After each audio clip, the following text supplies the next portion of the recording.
how surprised are you that we sit here with the lineup? I guess that's slightly better than last year. If healthy, definitely better than last year. But that's a big if. We've talked about that. But we're sitting here and we have the same starting rotation intact that we had last year. Yes, we lost Robbie Ray, but he didn't even factor into last year. That's something to be excited about, I feel like. It's super exciting, man. Like, I'm gonna be like, hopefully everyone not, hopefully everyone takes a step forward too and has like a little bit better of year, because I think like it's almost on the verge of being historic. I hope, having 3 20 game winners, that hasn't happened in a long time, and that'd be like something crazy that could happen. Even having 2 20 game winners and just having one for the Mariners, anyways, you know what I mean? But I think they're that good, and especially now with the bullpen, I think being upgraded, I think a lot of those pitchers could have, better years.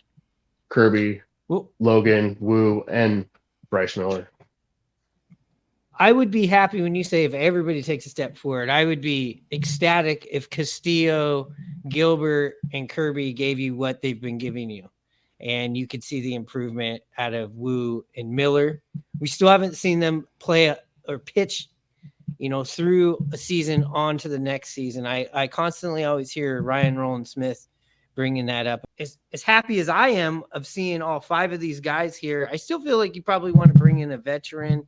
Hannah, what do you think about the pitching staff? Are you excited? Would you add something right now? Would that make you feel better? Um, I would look at it this way, just hearing what you guys said, those top three guys of Kirby, Logan, and Castillo, they are what they are. Yeah, if Logan and Kirby could take the next step, in their young careers, which I expect them to do. But I really would like to see Luis Castillo make that next step.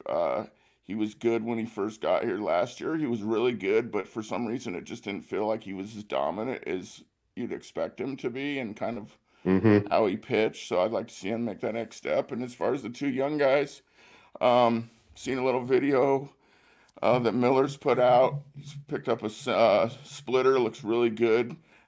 His video showed him throwing his fastball followed by his splitter, and it comes out of that same slot. Looks exactly like the same pitch, except it drops off.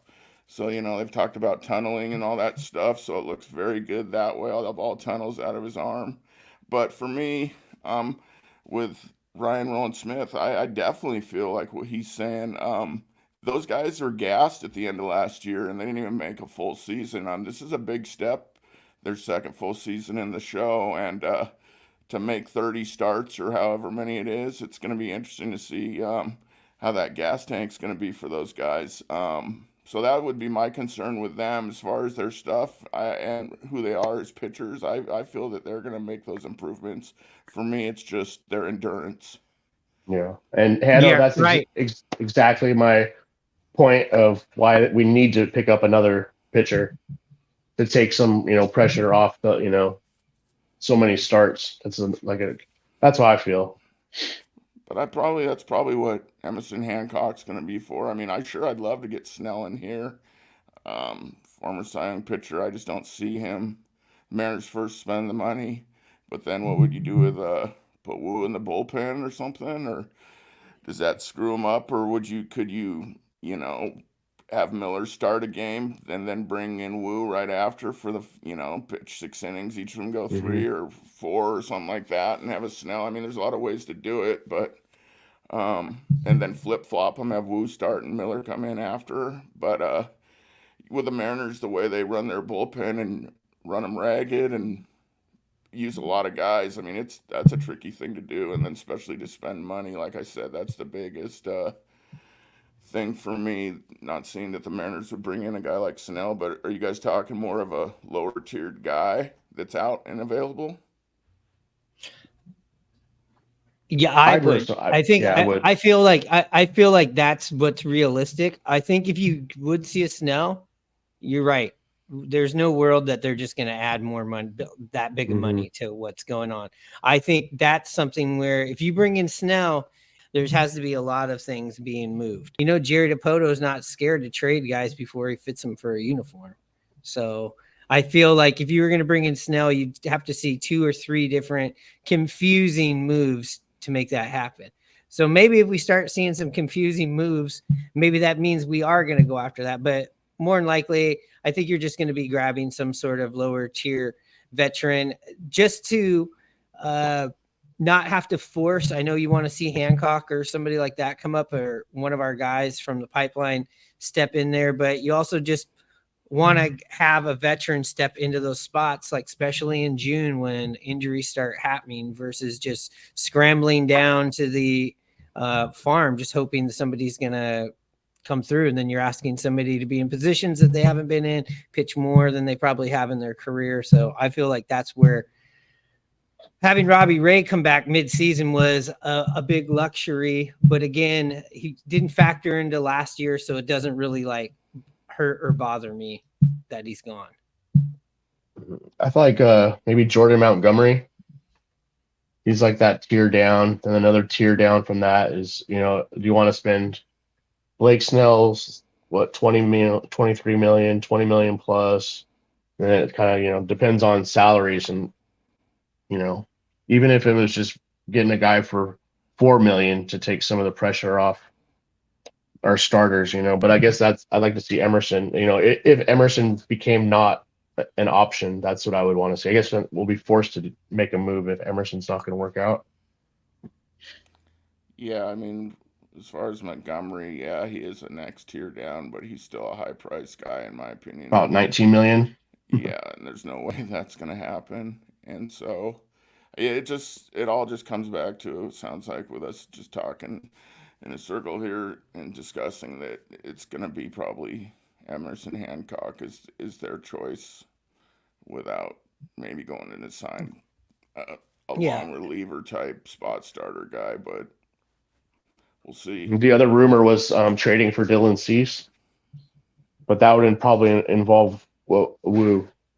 I also feel like too with Snell, you're not going to see one of these like prove it or big 1 year. He's just coming off of Cy Young. He's not trying to do a 1 year deal. They're definitely trying to cash in. Why would you not?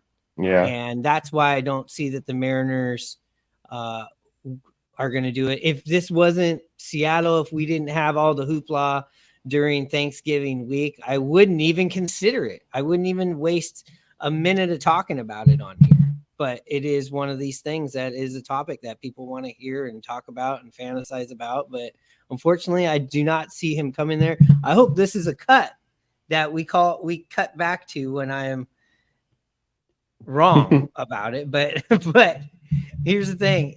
He's not coming to Seattle. Blake Snell's not coming to Seattle.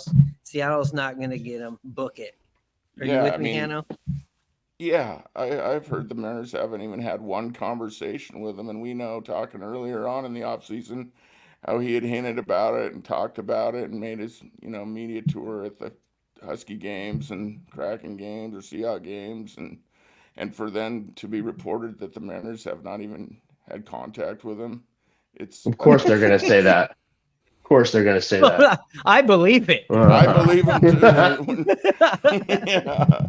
I believe it. He's not coming here, and here's why it doesn't bother me. Here's why it doesn't bother me. We don't need it. It bothered me when we didn't get all these other bats for the last couple of years, from Simeon to not being able to get Ohtani. You know what I mean? Trade for a rise. Everything, whatever God you think is going to give the Mariners that. The Marlins got a rise for so cheap. Like, we could have just, I was like, turned it on one day. I'm like, what? How the hell did that happen? Man, everybody in MLB missed out on that one. Yeah. I mean, listen, they obviously proven they know how to scout offensive players. The Mariners have not. You've not proven that yet. This is a pitching organization, and I'm not punching down when I say that.